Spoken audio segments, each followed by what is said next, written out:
दरअसल टेंशन इसलिए भी है कि बीजेपी भी यही कहती है कि एक हैं तो सेफ हैं, और बाबा बागेश्वर भी ये कह रहे हैं कि हिंदुओं को एकजुट करेंगे। वो हिंदुओं को एकजुट करने की बात कर रहे हैं और बीजेपी भी इसी धारणा के साथ आगे बढ़ती है, जनता के बीच जाती है।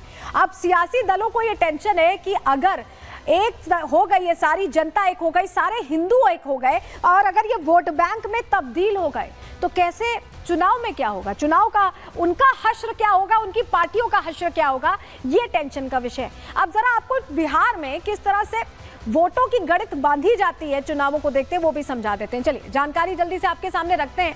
जातीय समीकरण समझ लीजिए। बिहार की आबादी सबसे पहले देखिए 13 करोड़ 7 लाख की है। अति पिछड़ा वर्ग जो नीतीश कुमार का पूरा साथी माना जाता है 36% है। इसके अलावा ओबीसी, इसी में मुस्लिम समाज के लोग भी आते हैं और हिंदू भी आते हैं, अदर बैकवर्ड क्लासेस में। और इसमें से कुछ लोगों को लेना चाहते हैं प्रशांत किशोर भी, कुछ लोगों को लेना चाहते हैं पप्पू यादव भी, ओवैसी भी लड़ लेते हैं बिहार में चुनाव, तो इसमें सबकी नजर है। जनरल 15% है जो सीधे सीधे बीजेपी के साथ माने जाते हैं। एसटी और एससी 2% और 20% है। तो ये जो गणित है इसी पर नजर है। लेकिन अगर आप सोचिए कि अति पिछड़ा वर्ग साथ आ जाए, जनरल के लोग साथ आ जाएं, एसटी एससी से भी जो हिंदू लोग हैं वो साथ आ जाएं, ओबीसी अगर साथ आ जाएं तो सारा खेल बिगड़ जाएगा। ऐसा बिगड़ेगा कि ये दल पानी भरने लगेंगे और यही इनकी चिंता की वजह है। इसी वजह से इनकी पेशानी पर बल दिखाई दे रहा है। बाबा बागेश्वर ने इस पर भी चोट की है और बताया कि देश दरअसल है किसका, क्योंकि बहुत सारे औरंगजेब फैन क्लब वाले लोग हैं, उनको भी जवाब दिया है बाबा बागेश्वर ने। सुनिए। हमने क्या गलत कहा है कि देश की सरकार सत्ता हो, हमें सिक्योरिटी की अनुमति दे, हम जाएंगे, बेझिझक जाएंगे, हमें कोई दिक्कत नहीं। हमें कथा करनी है कहीं पे भी, आप चांद ले चलो, हम चांद पे ले चल पड़ेंगे। हमें कथा करने में क्या दिक्कत। अपने सनातन संस्कृति, हम शांति की बात करने आए, हम हिंदुत्व जगाने की बात करने आए, हम अपने राम की चर्चा करने जाएंगे तो कहीं भी कोई बुलाए बेझिझक। हम गई, दुबई गए, ऑस्ट्रेलिया गए, फिजी गए, न्यूजीलैंड गए और लंदन गए, और पाकिस्तान जाने में क्या दिक्कत है। स्वागत करें, हम तो तैयार हैं। देखिए चुनाव में 4 से 5 महीने का वक्त बचा है और ऐसे में बाबा का पहुंचना यहाँ के चुनावी समीकरण को ऐसा लग रहा है कि हिला चुका है और पूरी तरह से पार्टियों को दिक्कत में डाल चुका है। क्यों हम कह रहे हैं, डिटेल में आपको रिपोर्ट के जरिए बता रहे हैं।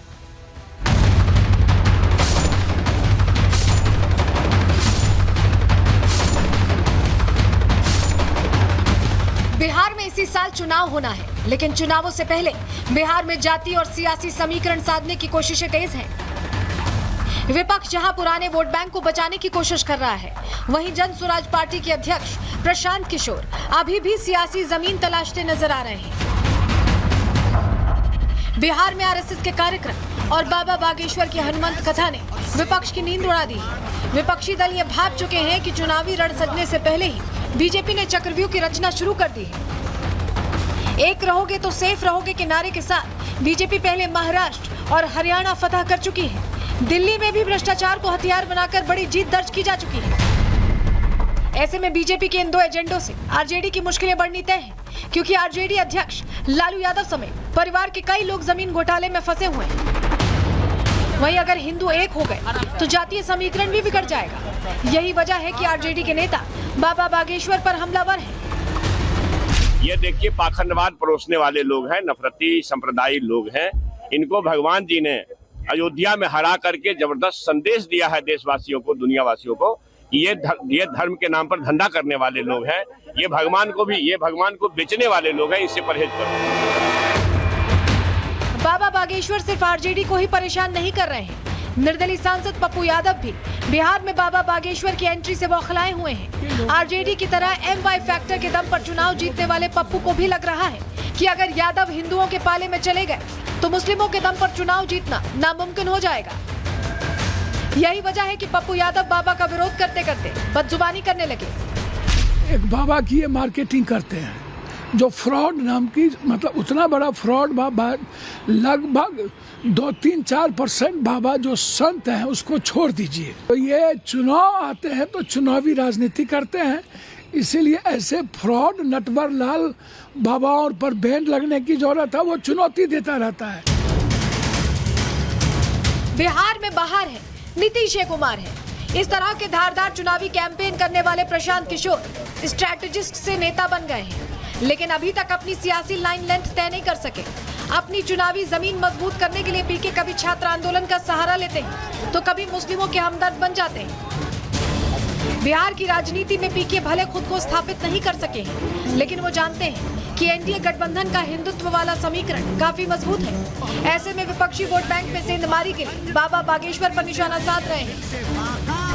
देश किसी बाबा के कहने से थोड़ी चलता है। देश चुने हुए प्रतिनिधि, जनता के द्वारा चुने हुए प्रतिनिधियों के द्वारा चलता है। देश को बनाने वालों ने, इस देश के फाउंडिंग फादर्स ने जब इस देश को सेकुलर राष्ट्र के तौर पर बनाया है, तो आप और हम कौन है हिंदू राष्ट्र की बात करने वाले? कोई कर्नाटक में कह दिया, कोई अयोध्या में कह दिया, कोई बाबा के दरबार में कह दिया, उससे क्या लेना देना है भाई? वो तो कोई कहीं बैठ के कुछ भी कह सकता है। शायद प्रशांत किशोर को भी लगने लगा है कि सियासी मजबूती के लिए सनातन विरोधी बनना ही पड़ेगा। लालू, पप्पू और पीके जैसे नेता सालों से जातीय समीकरण के दम पर सत्ता कब्जाने की कोशिश में थे, लेकिन चुनावों से ठीक पहले बिहार में बाबा बागेश्वर की एंट्री ने सारे समीकरण बिगाड़ दिए। जब आप 2023 में आए, पटना में विरोध देखा गया, इस बार भी तरह तरह के बयान विरोधियों की तरफ से, ऐसा क्यों? उल्लुओं को दिन से दिक्कत होती है, रावण को राम से दिक्कत होती है। इसी प्रकार वर्तमान में कुछ लोग ऐसे हैं जिन्हें राम कथा से दिक्कत है, पर हम जैसे को तैसा जवाब देंगे, न झुकेंगे, न रुकेंगे, न मुड़ेंगे।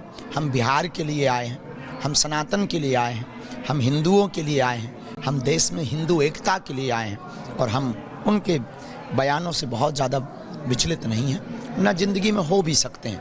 अगर वो ज़्यादा करेंगे तो हम उनके ही घर के बाहर तंबू लगाएंगे। बाबा की हुंकार और विपक्ष की तिलमिलाहट बता रही है कि बिहार में जातीय समीकरण बदल रहा है। विपक्ष का तुष्टीकरण खुलकर सामने आने लगा है। बाबा बागेश्वर जो बात समझाने गोपालगंज पहुंचे थे, अगर जनता वो बात समझ गई तो विपक्ष का सपना टूटना तय है। Bureau report, Republic Bharat. लेकिन इस बीच संभल से आपको याद होगा कि होली को लेकर चर्चा शुरू हुई। कैसे सीओ ने कहा कि जुमा 52 बार आता है, होली एक बार आती है। और वो जो संभल की बात, उत्तर प्रदेश की संभल की बात, वो यूपी में तो चर्चा बनी, बिहार तक पहुंच गई। बिहार में भी होली को लेकर बयानों के तीर चल रहे हैं। हुआ क्या है बता रहे हैं आपको। दरअसल यूपी टू बिहार चर्चा यही है, क्योंकि होली को लेकर यूपी से बिहार तक विवाद खड़ा होता दिखाई दे रहा है। होली और जुमा एक ही दिन पड़ रहा है, और ऐसे में बाबा बागेश्वर ने होली मनाने का समर्थन किया, उनका भी बयान आया। इस बीच हरिभूषण बचौल ने भी होली का समर्थन किया, बीजेपी नेता हैं। उन्होंने कहा कि जिन्हें रंग से परहेज है वो घर में रहे। उनका ये बयान आया ही नहीं कि तब तक इस पर पलटवार शुरू हो गया। किस तरह के रिएक्शन आए, सुनिए।